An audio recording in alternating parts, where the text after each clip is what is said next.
Chapter 8 gets into exponential and logarithmic functions. Today we're looking at section 8.1 in Algebra 2 Junior, and we're going to be graphing functions such as, in example 1, f of x, which happens to be y is equal to 2 raised to the x power. Now, we are going to be using graphing calculators, but I want to let you know and remind you that even if you don't have a graphing calculator, you can still do these problems by generating a table. And you can do this even by hand or simply with a scientific calculator. In other words, substitute negative 2 in for x. You'd get y equals 2 to the negative 2 power. Remember a couple of lessons ago, or a while back, we learned that negative exponents mean to take a reciprocal 1 over. We'd have 1 over 2 to the second. 1 over 2 to the second, of course, is 1 over 4. 1/4, of course, is 0.25. You could have done this on your TI-30X2S just as well. And we could continue to plot these ordered pairs, evaluating them by hand or with a calculator. Let's very quickly, though, see what's happening with a graphing calculator. We would simply type in 2 caret x, and of course on many of your calculators you would see literally a 2 and the caret symbol, this little upward arrow symbol there on the screen. My calculator has the latest operating system. It actually elevates your exponent. Hit enter and you're good to go. We could use our table feature. Notice this is what we've just done by hand off to the side. We started creating a table. We can hit second window. Second window is up here.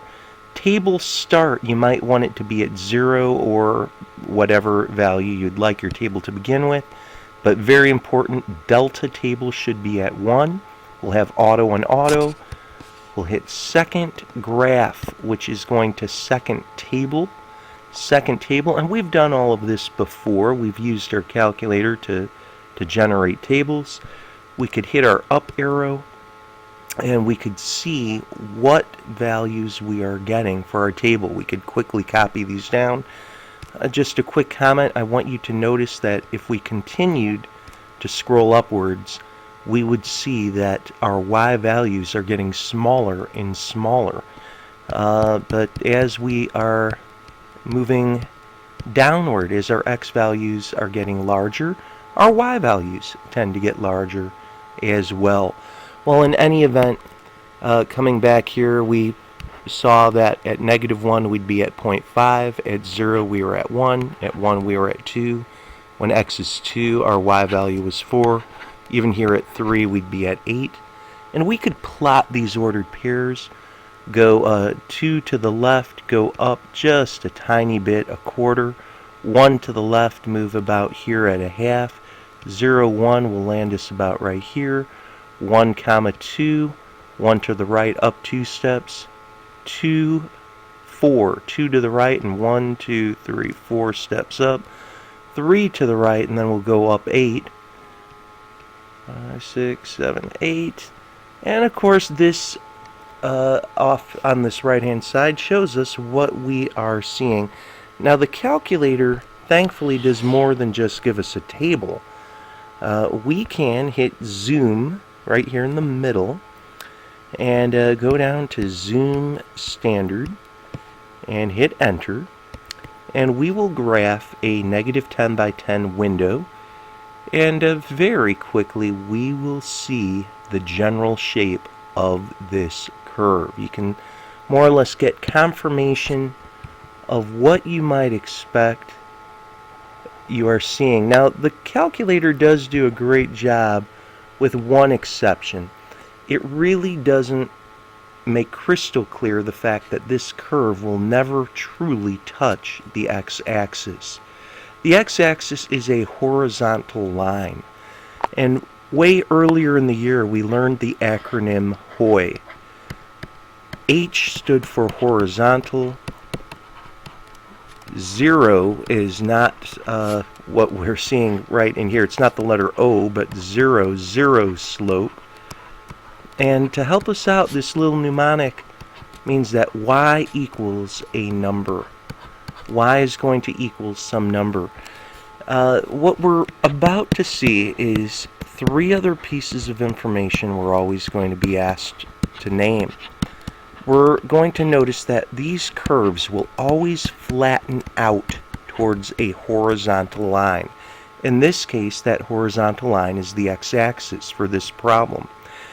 You can see that that would be the line y equals 0. Y equals 0 is the x-axis. We're always going to have a horizontal line that the curve gets closer and closer to but will not touch. That's what an asymptote is really. It's a line that your curve will get closer and closer to but will not intersect. Domain. Well, we've learned earlier in the year domain referred to all possible x values. Please notice for all of these problems, guys, your domain will be all reals.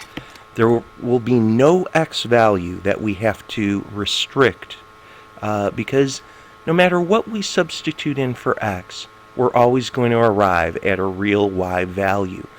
We're never going to cause division by 0. We're never going to have negatives inside of square roots. Your range, however, is your y values. Now, your range is always, always, always going to be tied, at least for right now, for what we're doing, to this horizontal asymptote. You're going to notice if you look at this curve is entirely above the x-axis. The x-axis is y equals 0. We're going to know that our curve will have y is greater than 0. The table shows that as well. If you went back to our table in the very beginning, you'll notice that our y values can get rather large. You can get 1, 2, 4, 8. Keep scrolling down, you'll get larger and larger still. But we never even reached 0 for our y values as we scrolled into the negative realm. They got smaller and smaller, getting closer to 0, but they'd never truly equal 0. So what I want to point out to you very early on is there is a definite connection between the horizontal asymptote's value for y equals whatever that number is and your range. Real quickly, let's look at number 2. We have f of x is equal to 3 to the x. Now, very quickly, we can generate a table. And certainly a graphing calculator will help us here. I'm going to do this entirely without a graphing calculator, though, just to help you out a little bit. Look, 3 to the negative 2. 3 to the negative 2 is 1 over 3 squared. 3 squared is 9. This is 1/9. And 1/9 is actually going to be 0.1 repeating. A calculator would show you that. 3 to the negative 1. If we plugged in negative 1, well, very simply, that would be 1/3. I'm just trying to make a point that you could do this even without the machine, even without the graphing calculator.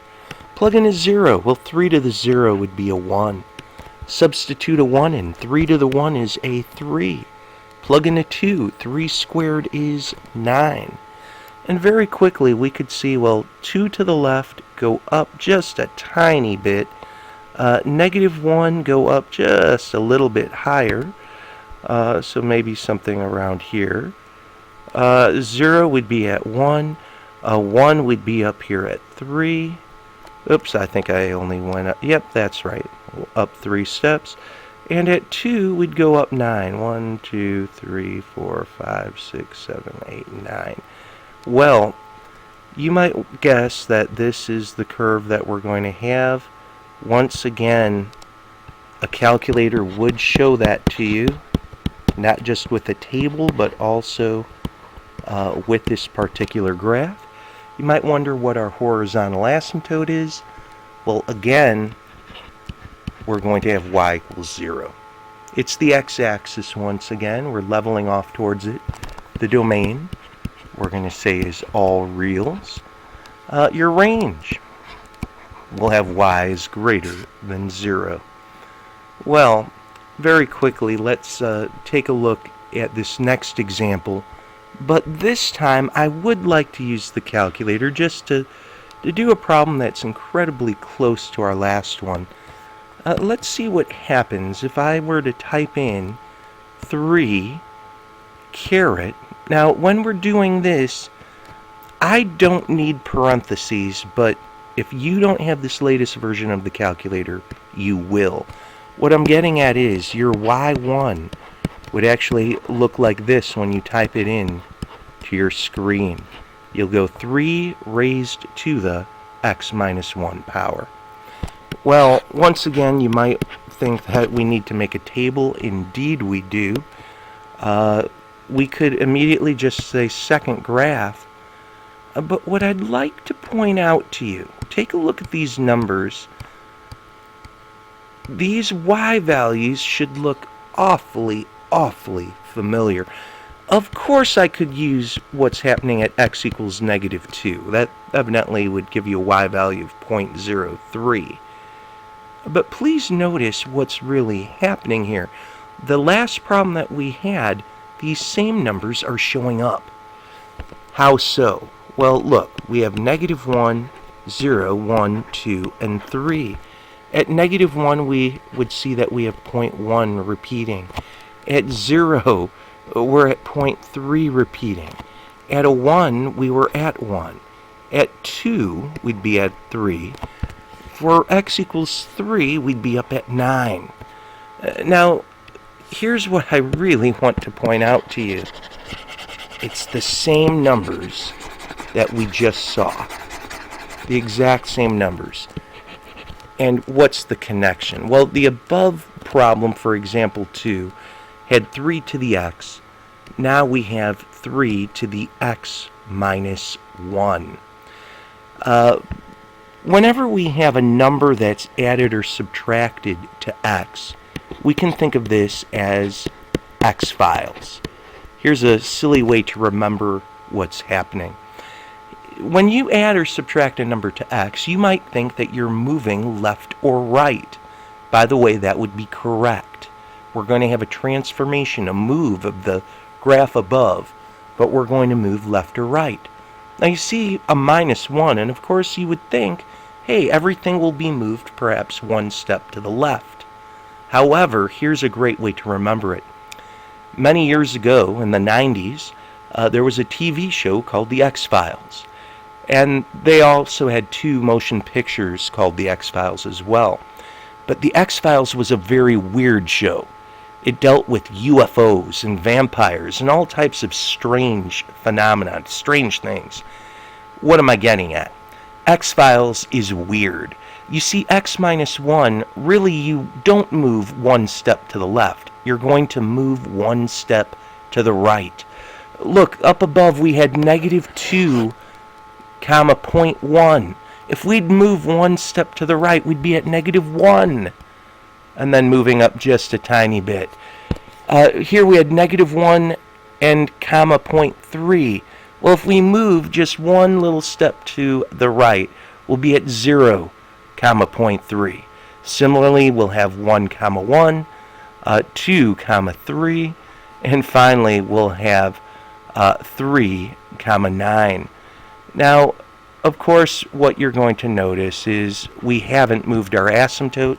Our horizontal asymptote will still be y equals 0. Our domain will still be all reals, and our range will be y is greater than 0. So let's go and do one last problem. For example 4, this has a -1 to it as well. However, the -1 is not directly next to the x. You might wonder if this is not going to be a horizontal transformation. By the way, that would be correct. It's not going to be a shift left or right.